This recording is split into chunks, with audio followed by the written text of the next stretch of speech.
આ સંસદીય પ્રણાલીનો ખ્યાલ આપણે કયા દેશ પાસેથી લીધો છે? બ્રિટન પાસેથી લીધો છે. આપણે આ ખ્યાલ ક્યાંથી લાવ્યા છીએ? બ્રિટન પાસેથી આ ખ્યાલ લાવ્યા છીએ આપણે. તો સંસદીય પ્રણાલીનો ખ્યાલ આપણે કયા દેશમાંથી લીધો? તો કે બ્રિટન પાસેથી આ ખ્યાલ આપણે હાલ લીધો છે. ભારતની અંદર આપણે સંસદીય પ્રણાલી સ્વીકારેલી છે. શું સ્વીકારેલું છે? સંસદીય પ્રણાલી. આપણે ભારતમાં સંસદીય પ્રણાલીનો સ્વીકાર કર્યો છે. આ સંસદીય પ્રણાલીનો ખ્યાલ આપણે કયા દેશ પાસેથી લીધો છે? બ્રિટન પાસેથી લીધો છે. આપણે આ ખ્યાલ ક્યાંથી લાવ્યા છીએ? બ્રિટન પાસેથી આ ખ્યાલ લાવ્યા છીએ આપણે. તો સંસદીય પ્રણાલીનો ખ્યાલ આપણે કયા દેશમાંથી લીધો? તો કે બ્રિટન પાસેથી આ ખ્યાલ આપણે હાલ લીધો છે. હવે બ્રિટન પાસેથી આપણે સંસદીય પ્રણાલીનો ખ્યાલ લીધો. આ મોડેલ જે છે બ્રિટનમાં કામ કરે છે. બ્રિટનની સંસદ જે આવેલી છે એને વેસ્ટમિન્સ્ટર નામની એક જગ્યાએ આવેલી છે. એટલા માટે આપણા સંસદ માટે આ શબ્દ વપરાય છે. વેસ્ટમિન્સ્ટર મોડેલ પણ કહેવાય છે. આપણા સંસદને પણ શું કહેવાય? વેસ્ટમિન્સ્ટર મોડેલ તરીકે પણ ઓળખવામાં આવે છે. મિન્સ્ટર મોડેલ તરીકે પણ ઓળખવામાં આવે. શું કામ? કેમ કે આપણે જે સંસદનો ખ્યાલ છે એ ક્યાંથી લીધો છે? બ્રિટનમાંથી. અને બ્રિટનની સંસદ કઈ જગ્યાએ કાર્યરત છે? આ સ્થળનું નામ છે વેસ્ટમિન્સ્ટર. શું છે? એક સ્થળનું નામ છે. એ જગ્યાએનું સંસદ આવેલું છે. આપણું સંસદ ક્યાં આવેલું છે? દિલ્હીની અંદર. તો સેમ એનું સંસદ એ જગ્યાએ છે. તેના સ્થળ ઉપરથી અને આ નામથી પણ ઓળખાય છે. હવે આ સંસદની અંદર આપણે પાછી દ્વિગૃહી શાસન પ્રણાલી સ્વીકારેલી છે. કેવી શાસન પ્રણાલી સ્વીકારેલી છે? દ્વિગૃહી શાસન પ્રણાલી. મતલબ કે અહીંયા આપણા સંસદ બે ગૃહ છે. આની અંદર કેટલા ગૃહ છે? બે. એક લોકસભા છે ને એક રાજ્યસભા છે. એક શું છે? લોકસભા અને રાજ્યસભા. તો બે ગૃહો છે આપણે અહીંયા. એટલે આ દ્વિગૃહી શાસન પ્રણાલીનો ખ્યાલ આ મૂળ બંધારણમાં આપણે ક્યાંથી લીધો હતો? તો કે ભારત શાસન અધિનિયમ 1935. આપણે ઘણા બધા આપણા બંધારણનો મોટા ભાગનો હિસ્સો ક્યાંથી આવ્યો છે? ભારત શાસન અધિનિયમ 1935. પણ આ અધિનિયમ પણ તૈયાર કોણે કર્યો હતો? અંગ્રેજોએ. મતલબ કે ત્યાં પણ કઈ રીતની? બ્રિટનમાં પણ સંસદીય પ્રણાલીમાં દ્વિગૃહી શાસન પ્રણાલી છે.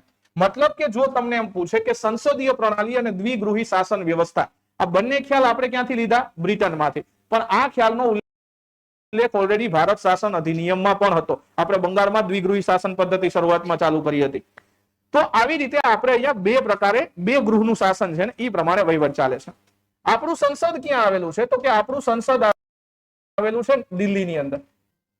આપણું સંસદ ક્યાં આવેલું છે? દિલ્હીની અંદર. હવે આપણે અહીંયા બે સંસદ ભવન છે. કેટલા છે? બે સંસદ ભવન. એક જે છે એને જૂનું સંસદ ભવન કહેશું આપણે. એ કયું છે? ઓલ્ડ. જ્યાં અત્યારે આપણે કોઈ કાર્ય થતું નથી. એક જૂનું સંસદ ભવન છે આપણી પાસે. એ કયું છે? જૂનું સંસદ ભવન. અને બીજું જે સંસદ ભવન એને આપણે કહીએ નવું સંસદ ભવન. હાલ આપણી પાસે બે સંસદ ભવન છે. કેમ કે હવે દેશની વસ્તી વધી રહી છે એટલે કે બેઠકો પણ વધશે.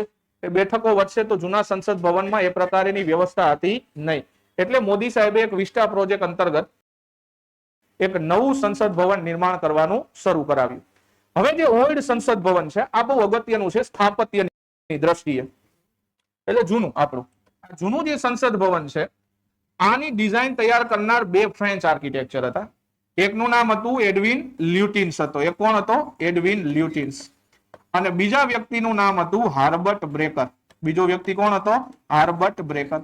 તો એક એડવિન લ્યુટિન્સ અને હાર્બર્ટ બ્રેકર આ બે વ્યક્તિએ ભેગા થઈને આની ડિઝાઇન તૈયાર કરી છે. આનું ઉદ્ઘાટન કરનાર વાઇસરોય લોર્ડ ઇરવિન. કોણ હતો? Lord Irwin. એને આપણા જૂના સંસદ ભવનનું શું કરેલું? ઉદ્ઘાટન. આપણા રાષ્ટ્રપતિ ભવનમાં પણ પેલો રહેનાર વ્યક્તિ પણ કોણ હતો? લોર્ડ ઇરવિન હતો. આપણું જે જૂનું સંસદ ભવન છે એ કેવું છે? આખું ગોળાકાર છે. એટલે આ જૂના સંસદ ભવનની જે ડિઝાઇન છે એક મંદિર ઉપરથી લેવામાં આવી છે. ભારતમાં એક મંદિર છે જે આવું જ છે. એના ઉપરથી આખું સંસદ ભવન ડિઝાઇન કરેલું. અને આ મંદિર આવેલું છે મુરેના ખાતે. મુરેના કયા રાજ્યમાં આવે? મધ્યપ્રદેશ. મુરેના આવે મધ્યપ્રદેશ. મુરેના કેમ ભૂલી જાવ તમે? મુરેના બહુ જાણીતો એરિયા છે. તમે હમણાં એક ફિલ્મમાં પણ આ જોયું, 12th ફેલ ફિલ્મ જોયું હતું આપણે. હા, હારા વહી જો લડા નહીં. તો એ 12 નપાસ વાળું જે ફિલ્મ આવ્યું હતું એની અંદર જે મનોજ શર્મા હતા ને આઈપીએસ, એ આ વિસ્તારમાંથી આવે, મુરેનામાંથી. પ્લસ ચંબલની ઘાટીનો વિસ્તાર છે આ, ડાકુ રાણી ફૂલન દેવી. તો એનાથી પણ આ વિસ્તાર જાણીતો છે. તો એ મુરેના ખાતે એક મંદિર આવેલું છે. તો મુરેના ખાતે એક મંદિર આવેલું છે એનું નામ છે 64 યોગીની મંદિર. જો આપણે ગુજરાતીઓ યોગીની એટલે જોગણી કહીએ. 64 યોગીની મંદિર આવેલું છે મુરેના એમપી ની અંદર. આ મંદિર તમે ગૂગલમાં સર્ચ કરશો તો એક્ઝેક્ટ તમને સંસદ ભવન જેવું જ દેખાશે. પણ આપણને એમ થાય નામ શું છે આનું? 64 યોગીની મંદિર. યોગીની એટલે જોગણી માતા. પણ આ મંદિર કોઈ શક્તિ યાની કે શાક્ત સંપ્રદાય કોઈ માતાજીનું મંદિર નથી. આ શિવાલય છે. આ શું છે? ભગવાન શિવનું મંદિર છે. આની અંદર 64 નાના નાના શિવાલય છે. આ શું છે? એક પ્રકારે શિવાલય છે. એ શિવાલયની દિવાલો ઉપર તમને 64 યોગીની મૂર્તિ જોવા મળે છે. એટલા માટે આ મંદિરને શું કહેવાય છે? 64 યોગીની મંદિર. આ જ મંદિર ઉપરથી આપણું જૂનું સંસદ ભવન તૈયાર થયું હતું. આ મંદિર બહુ ફેમસ છે. ત્યાર પછી નવું સંસદ ભવનની વાત કરીએ. આ વિસ્ટા પ્રોજેક્ટ હેઠળ તૈયાર કરવામાં આવ્યું છે. કયા પ્રોજેક્ટ હેઠળ? વિસ્ટા પ્રોજેક્ટ હેઠળ. આજે નવું સંસદ ભવન છે એનું કામ કરનાર, એની ડિઝાઇન તૈયાર કરનાર વ્યક્તિ, જે કંપની હતી એનું નામ છે એચસીપી ડિઝાઇન કંપની. આ કંપની દ્વારા આની ડિઝાઇન તૈયાર થઈ છે. પણ મેઇન આના આર્કિટેક્ચર હતા બિમલ પટેલ. મેઇન આર્કિટેક્ચર કોણ છે આના? બિમલ પટેલ એના વાસ્તુકાર છે. આના ત્રિકોણ આકાર છે. આ કેવા આકારનું છે? ત્રિકોણ આકાર બનેલું છે. તો આ જે આપણું સંસદ ભવન છે ને ત્રિકોણ છે, નવું રહ્યું. જૂનું કેવું હતું? આ જૂનું ગોળ છે, સર્કલ ટાઈપ. તો આપણું જે સંસદ છે એ આવેલું છે દિલ્હીની અંદર. એમાં બે છે. હવે જૂના સંસદ ભવન થી તો કઈ મતલબ છે નહીં આપણને. નવું સંસદ ભવન ને બહુ સરસ મજાનું બનાવ્યું છે. ઉપર આપણી રાષ્ટ્રીય મુદ્રા મૂકેલી છે, 4 સિંહોની આકૃતિ મૂકેલી છે ને. એનો વિવાદ થયો હતો કે એ સિંહ બહુ ગુસ્સાવાળી મુદ્રામાં બેઠેલા છે, એવો વિવાદ કરવામાં આવ્યો. તો જનરલી અશોકના પિલરમાં જે 4 સિંહો તમને જોવા મળે એ બહુ શાંત પ્રકૃતિના સિંહ છે. સિંહ જંગલનો રાજા છે. રાજા હંમેશા શાંત હોય. કે એવું તો છે ને સિંહ સૌથી તાકાતવર પ્રાણી છે જંગલમાં, આવું નથી. હાથી એક સૂંઢ નાખે તો સિંહ જડે નહીં ઘડી. પણ સિંહ પોતાનો કોન્ફિડન્સ એવો છે કે આઈ એમ ધ કિંગ, એટલે એ સિંહ છે. એટલા માટે 4 સિંહો, એના ઘણા બધા અર્થ છે. જયારે આપણે કલ્ચર ભણીશું ત્યારે વાત કરશું. તમે ક્યારેક વિચારજો એમાં આવા જનાવર કેમ છે? ગાયની બદલે ગાય આખલો મૂકેલો છે, આખલાને બદલે ગાય મૂકી હોત તો કેમ રહે? ગાય તો આપણી માતા કહેવાય સાહેબ, પવિત્ર પ્રાણી છે. કેમ ગાય નહીં? કેમ આખલો જ રાખ્યો? તો આવા ઘણા બધા પ્રશ્નોને ત્યારે સમજશું. પણ અત્યારે આટલી વસ્તુ યાદ રાખો, એક જૂનું અને એક નવું સંસદ ભવન. આની ડિઝાઇન આખી કોને કરી હતી? એચસીપી. પણ આનું કન્સ્ટ્રક્શન ટાટા કંપનીએ કરેલું છે. આનું બાંધકામ કોને કરેલું છે? ટાટા દ્વારા થયું છે. તો એટલી વસ્તુ યાદ રાખીશું. આ થોડુંક બેઝિક છે, કદાચ ક્યાંકથી આવું પૂછાય તો કામ લાગે આપણને. હવે આપણે આગળ વધીએ તો આપણી જે સંસદ છે એના વિશેની બેઝિક માહિતી લીધી કે ક્યાં કાર્યરત છે ને શું છે. હવે આપણું સંસદ શાનું બનેલું છે ને કઈ રીતે કામ કરે છે એની પર થોડીક આપણે આગળ. બિમલ પટેલે એની ડિઝાઇન તૈયાર કરી છે. કોને? બિમલ પટેલ દ્વારા એની ડિઝાઇન નક્કી કરવામાં આવી હતી. ચાલો એના પછી હવે સંસદમાં કઈ કઈ બાબતોનો સમાવેશ થાય અને સંસદનું ગઠન કઈ રીતે થાય છે. આપણી જે સંસદ છે એનું નિર્માણ અનુચ્છેદ 79 અંતર્ગત કરવામાં આવે છે. આપણે 78 પછીનો આર્ટિકલ લીધો 79. એટલે કે આપણા સંસદનું નિર્માણ અનુચ્છેદ 79 અંતર્ગત કરેલું છે. આપણી સંસદ શાની બનેલી છે? તો સંસદ 3 વ્યક્તિઓથી બને છે. એક છે આપણું લોકસભા, એક રાજ્યસભા અને ત્રીજો વ્યક્તિ છે આપણો રાષ્ટ્રપતિ.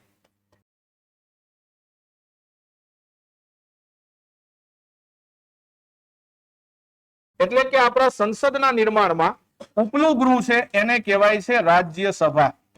એને શું કહેવાય છે? રાજ્યસભા. બીજું આપણું ગૃહ છે એને કહેવાય છે લોકસભા. એને શું કહેવાય? લોકસભા. અને ત્રીજું જે આપણું આનો ભાગ છે એ છે રાષ્ટ્રપતિ. એટલે કે સંસદમાં રાષ્ટ્રપતિનો સમાવેશ થાય છે. મતલબ કે બંને ગૃહોમાંથી ખરડો પસાર થયા પછી ફાઇનલ કોની પાસે જશે? રાષ્ટ્રપતિ. પછી રાષ્ટ્રપતિ પાસે આવે તો રાષ્ટ્રપતિ શું કરે? વીટો પાવર વાપરે. કેટલા પ્રકારના વીટો જોયા હતા? 3. અનુચ્છેદ કેટલામો હતો આ? 3 એકા. શું હતું આ? 3 એકા. રાષ્ટ્રપતિ પાસે પાવર હોય ને 3 એકાનો પાવર હોય કે નહીં? 3 એકા આપણે રમતા હોય પાને તો સૌથી મોટા જ કહેવાય ને. સામે 3 બાદશાહ એવા હોય, આપણે 3 એકા એવા હોય, એટલે આપણે થઈ જાય માલા માલ થઈ જાય કે નહીં? બંધે બંધમાં એમાં આવતા હોય પાછા ગળા. 500 નું બંધ, 1000 ની હાલ સાહેબ. તો 3 એકાનો ઉપયોગ કરશે રાષ્ટ્રપતિ. એટલે રાષ્ટ્રપતિ સંસદનું અભિન્ન અંગ છે, પણ એ કોઈ પણ ગૃહનો સભ્ય હોતો નથી.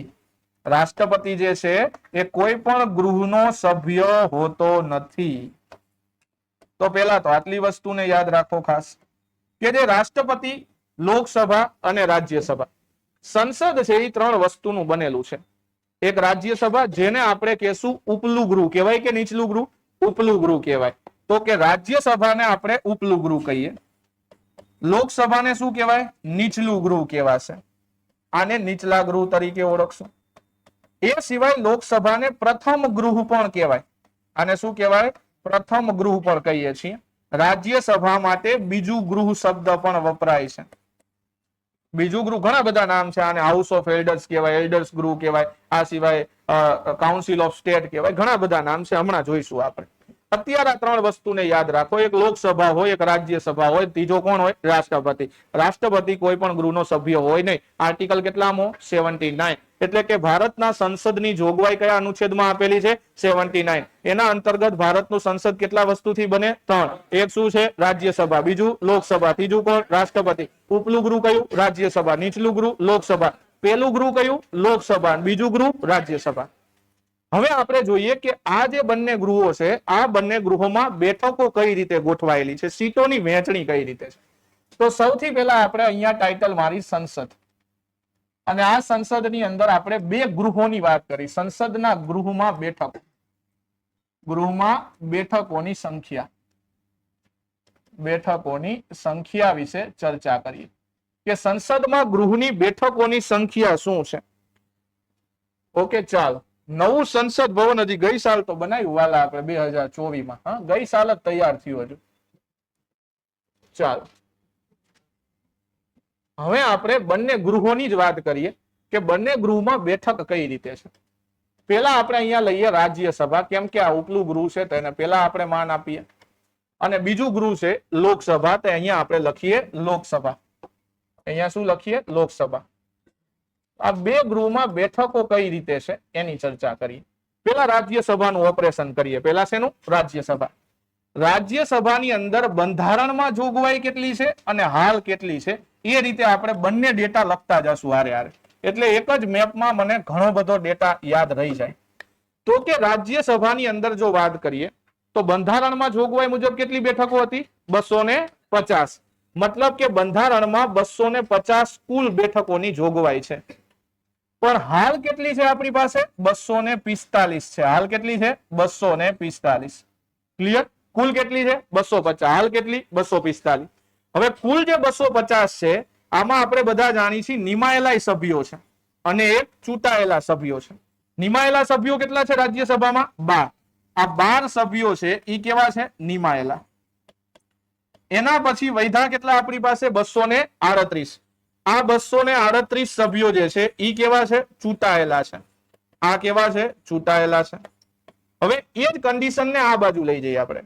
તો કે હાલ જે 245 છે એમાંથી ચૂંટાયેલા સભ્યો અને નિમાયેલા કેટલા છે? તો સેમ 245 માંથી 12 નિમાયેલા અહીંયા છે જ. કોણ નિમશે આને? રાષ્ટ્રપતિ. આર્ટિકલ નંબર કેટલામો? 80.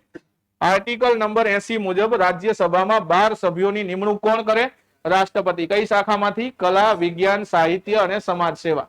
પણ અત્યારે એવું કઈ હોતું નથી. જનરલી સમાજ સેવામાંથી જ એમ કહેવાય કે જેનું યોગદાન સારું છે એ બધાને નિમણૂક કરતા હોય છે, જેના સંબંધ સારા ટૂંકમાં. એના પછી અહીંયા 238 બેઠકોની બદલે અહીંયા 233 બેઠકો છે. મતલબ કે ચૂંટાયેલા સભ્યો કેટલા છે હાલ? 233 સભ્યો ચૂંટાયેલા છે હાલની તકે. એના પછી જોઈએ તો 233 હાલ ચૂંટાયેલા સભ્યો છે. અહીંયા 238 છે. તો આ 238 માંથી 8 સભ્યો જે છે આ કેન્દ્ર શાસિત પ્રદેશોમાંથી આવે છે. આ ક્યાંથી આવે છે? કેન્દ્ર શાસિત પ્રદેશોમાંથી 8 સભ્યો. વૈધા કેટલા અહીંયા? 230 સભ્યો. આ ક્યાંથી આવે છે? રાજ્યમાંથી આવે છે. આ ક્યાંથી? રાજ્યમાંથી. સેમ અહીંયા પણ આપણે જઈએ ચૂંટાયેલા સભ્યોમાં તો કે અહીંયા 8 કેન્દ્ર શાસિત પ્રદેશોના સભ્ય હાજર છે અત્યારે. અહીંયા કેન્દ્ર શાસિત પ્રદેશોનું પૂરેપૂરું બહુમત હાજર છે. તો રાજ્યસભામાં પરિસ્થિતિ શું વધી? તો 233 માંથી 8 તો કેન્દ્ર શાસિત પ્રદેશમાંથી આવે છે. તો રાજ્યમાંથી કેટલા આવતા હોય? 225 સભ્યો. તો 225 સભ્યો આ ચૂંટાયેલા ક્યાંથી આવે? રાજ્યમાંથી. તો મતલબ કે આ રીતની વ્યવસ્થા છે. હવે જે 8 કેન્દ્ર શાસિત માંથી આવ્યા છે એ ક્યાંથી આવ્યા છે? તો એક તો દિલ્હીમાંથી આવ્યા છે, એક JNK માંથી આવ્યા છે અને એક ક્યાંથી આવ્યો છે? પોંડિચેરી. આ 3 જગ્યાએથી સભ્યો આવ્યા છે. એટલે કે દિલ્હી, જમ્મુ કાશ્મીર અને પોંડિચેરી. દિલ્હીમાંથી આઈ થિંક 3 જેટલા સભ્યો છે, જમ્મુ કાશ્મીરમાંથી 4 છે અને પોંડિચેરીમાંથી 1 છે. ટોટલ 8 થઈ ગયા. તો આ 8 કેન્દ્ર શાસિત પ્રદેશોમાં 3 જ કેન્દ્ર શાસિત પ્રદેશોનું પ્રભુત્વ ક્યાં છે? રાજ્યસભામાં. દાદરા નગર હવેલી, દીવ દમણ, ચંદીગઢ આનું પ્રભુત્વ નથી. લદ્દાખ એમાંથી એક પણ રાજ્યસભાનો સભ્ય નથી. હાલની કન્ડિશન એવી છે કે દિલ્હીમાંથી 3, જમ્મુ કાશ્મીરમાંથી 4, પુડુચેરીમાંથી 1. તો અત્યારે આ રીતનું રાજ્યસભામાં સીટોનું ગોઠવણી છે હાલની તકે. આવી લોકસભા બાજુ આપણે કઈ બાજુ આવી? લોકસભાની અંદર. લોકસભામાં વ્યવસ્થા કઈ રીતે છે તો એને પણ આપણે ઉઠાવીએ. તો લોકસભાની અંદર જે વ્યવસ્થા મને જોવા મળશે, ત્યાં પણ મને કુલ અને હાલ બેઠક જોવા મળશે. કુલ કેટલા છે ત્યાં? 552. હાલ કેટલા છે અહીંયા?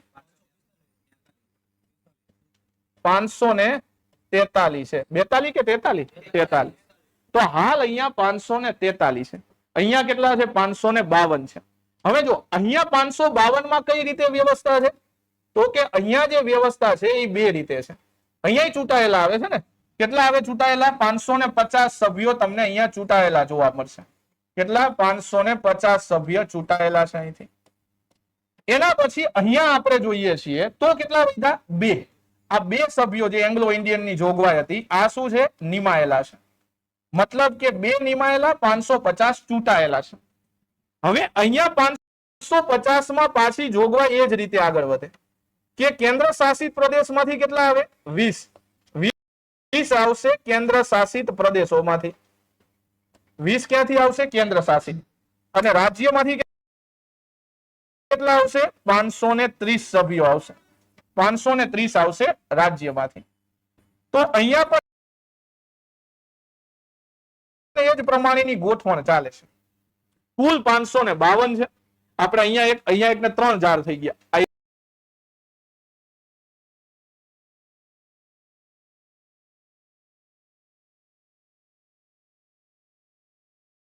1, 2 ને અહીંયા 3 થઈ ગયા આપણી પાસે. હવે હાલની પરિસ્થિતિને જોઈએ આપણે. હાલ શું પરિસ્થિતિ છે? તો હાલ 2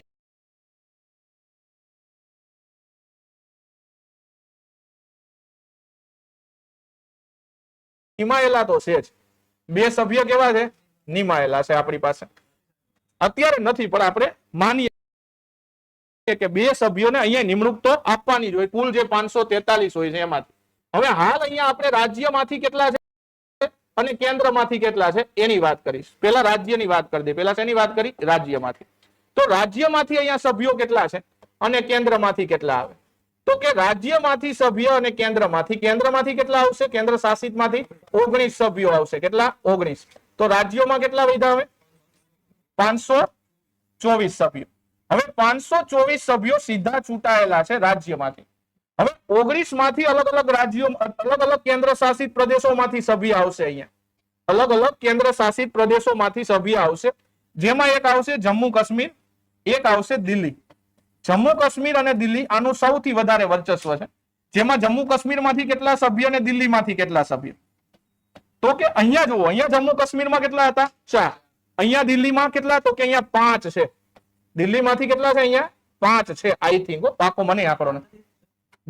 જમ્મુ કાશ્મીર કે 1, 2 માંથી 5. અહીંયા 5, અહીંયા 8. 8 ને 5 13.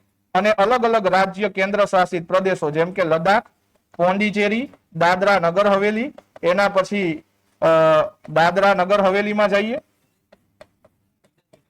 ઊંધા હવડા હોય જોઈ લેશું હમણાં, કોઈ વાંધો નહીં. લદ્દાખ, પોંડિચેરી, દાદરા નગર હવેલી, દીવ દમણ, લક્ષદ્વીપ. એના પછી એક આવશે લક્ષદ્વીપ. હજી એક કેન્દ્ર શાસિત પ્રદેશ રહ્યો લદ્દાખ. લદ્દાખ આવી ગયું, દીવ દમણ આવી ગયું, ચંદીગઢ. એક કયો આવશે? ચંદીગઢ. કેટલા થયા? 1, 2, 3, 4, 5 અને 6. આ બધામાંથી એક એક આવે. જમ્મુ કાશ્મીર માંથી કેટલા આવે છે? 5. અને દિલ્હીમાંથી 7 સભ્યો છે હાલ. દિલ્હીમાં કેટલા છે? 7 સભ્યો. તો આટલી વસ્તુ યાદ રાખો. તો આવી રીતની વ્યવસ્થા અહીંયા છે. મતલબ કે જે કેન્દ્ર શાસિત પ્રદેશો છે નાના નાના, અહીંયા બધાથી એકલ દુકલ સભ્યો આવે છે. બાકી મેઇન વર્ચસ્વ અહીંયા કોનું છે? રાજ્યોનું છે. હજુ